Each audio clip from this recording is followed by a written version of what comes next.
custo de vida, emprego e desemprego, cesta básica, tarifas públicas, salário mínimo. Agora, na Brasil Atual, a análise do DIEESE. E nós vamos conversar agora com o diretor técnico do DIEESE, Fausto Augusto Júnior. Bom dia, Fausto. Bom dia, Glauco. Bom dia a todos. Fausto, um documento elaborado pela equipe econômica do ministro Paulo Guedes, que foi obtido pela jornalista Adriana Fernandes do Estadão, mostra que a equipe econômica estuda acabar com a dedução dos gastos com despesas médicas e educação no imposto de renda. Lembrando que hoje não existe teto para as despesas com saúde e para os gastos com educação o limite é de R$ 3.561,50 por dependente. Embora o ministro tenha negado depois que existe essa intenção, Fausto, o fato é que existe um documento de 10 páginas, elaborado depois do primeiro turno, com anexos ali, com muitas sugestões de mudanças legislativas elaboradas pela equipe econômica. Como é que você vê essa possibilidade, Fausto? Bem, Glauco, esta não é uma novidade entre as muitas propostas que o ministro Paulo Guedes já vem tratando em relação aí a tentar encontrar recursos, né, de certo modo, para as promessas que o Bolsonaro tem feito ao longo da campanha. Essa é mais uma, né? A gente já sabe, e talvez a mais grave, que tem a ver com o fim do reajuste de salário mínimo e de aposentadorias pela inflação, ou seja, não mais garantir. Eu acho que esse foi a primeira grande fala, a grande questão que foi anunciado, que foi colocado aí pelo Ministério da Economia, e agora a gente tem esse debate sobre o fim das deduções. Na verdade, essa discussão das deduções já tinha aparecido quando do debate de um projeto de lei encaminhado pelo Executivo, que caminhou na Câmara e não foi votado, né, ele foi barrado no Senado, com relação a mudanças do imposto de renda da pessoa física.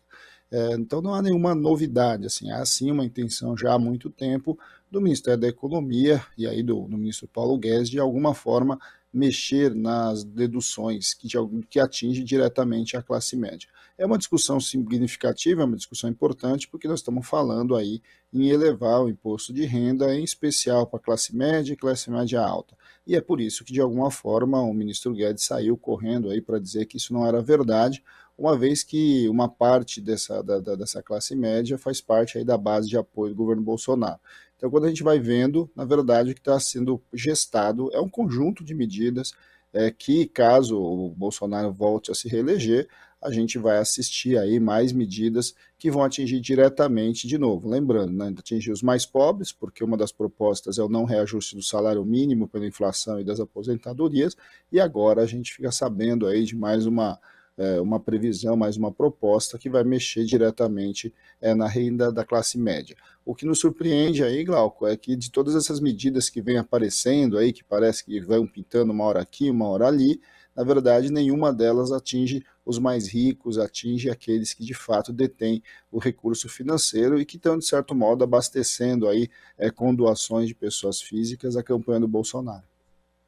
Agora, Fausto, a gente lembra, inclusive, que foi uma promessa de campanha do atual presidente Jair Bolsonaro de fazer uma isenção, né, ampliar a faixa de isenção do imposto de renda. Isso não aconteceu, na proposta de orçamento para 2023 também não tem previsão para isso, lembrando que desde 2015 não existe uma correção ali na tabela do imposto de renda, o que significa que cada vez mais pessoas estão pagando esse tributo. Quer dizer, o imposto de renda ele não só se tornou mais oneroso para as pessoas, como ainda tem essa perspectiva também do fim das deduções. É algo que prejudica bastante a classe média, Fausto?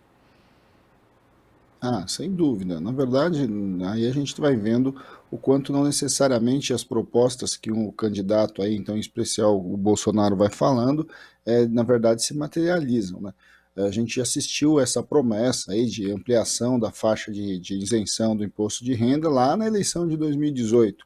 E ela não só não foi cumprida, como ao contrário, né? Como você não teve reajuste da tabela de imposto de renda, você ampliou o número de pessoas que pagam imposto de renda hoje e aumentou o imposto, principalmente para a classe média.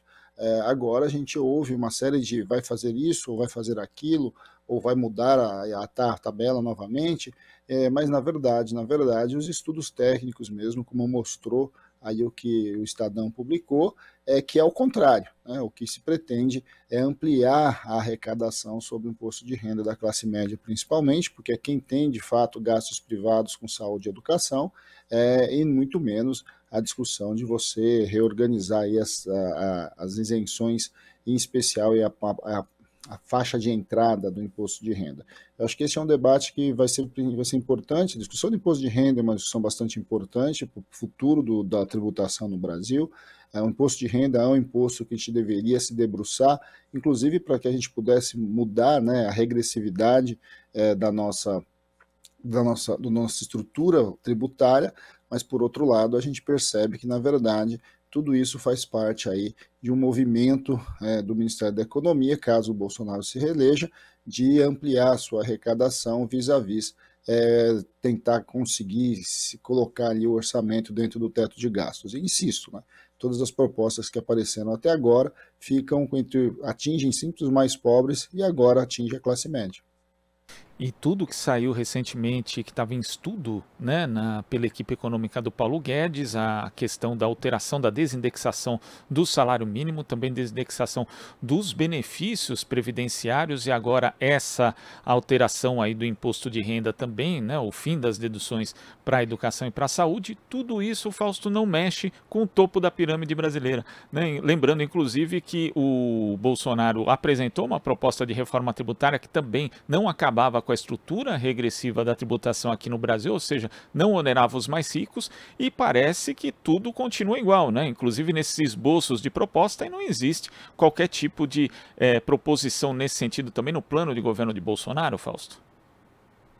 Ao contrário, ao contrário. Há uma discussão muito clara que o atual governo ele tem um projeto de país de concentração de renda, ou seja, os mais pobres cada vez mais pagam a conta e os mais ricos ficam sempre isentos. O que nós temos hoje mesmo, Glauco, é uma grande disputa pelo fundo público, né? Está ficando cada vez mais claro que o atual ministro da Economia, ele fala muito dos chamados 3Ds, né? Que é a tal da desindexação, desvinculação e a desoneração. Isso faz parte do projeto do Paulo Guedes, ou seja, retirar as vinculações orçamentárias de saúde e educação, desindexar salário mínimo e desindexar aposentadorias, ou seja, não ter reajustes pela inflação de aposentadorias e salário mínimo, e ele pretende ampliar as desonerações. É bom lembrar também que neste debate que a gente está fazendo aqui, enquanto nós estamos fazendo esse debate aqui sobre se vai ter ou não a dedução do imposto de renda de saúde e educação privada, está sendo discutido na Câmara a desoneração da folha do setor de saúde privada. Então, e esse é um debate, por exemplo, que não está sendo falado na campanha, não está sendo colocado, mas objetivamente o que a gente está vendo agora é que daqui em breve, muito rapidamente, a gente deve assistir aí um conjunto de empresas ligadas à saúde privada, a sua folha de pagamento desonerada. Ou seja, e aí folha de pagamento, vamos lembrar, nós estamos falando de dinheiro direto do orçamento do orçamento da Seguridade Social. Então, essa lógica, então, de novo, dos chamados 3Ds do Guedes, é o que está orientando esses estudos. Então, não é verdade esta ideia de que são estudos dos petistas dentro do Ministério, como ele falou ontem. Na verdade, são estudos que fazem parte da visão que o Guedes tem em relação à economia brasileira. E, de novo, né, e do projeto do Bolsonaro, que é um projeto claramente de concentração de renda, em que ele vai cada vez mais tirando renda e tirando benefícios e tirando direitos sociais dos mais pobres e vai concentrando ali as benesses no topo da pirâmide. Fausto, muito obrigado pela sua participação aqui no Jornal Brasil Atual de hoje. Até a próxima. Até a próxima, Glauco. Bom dia a todos novamente. Bom dia. Conversamos aqui com o diretor técnico do Diese, Fausto Augusto Júnior. Estamos apresentando Jornal Brasil Atual. As notícias que os outros não dão.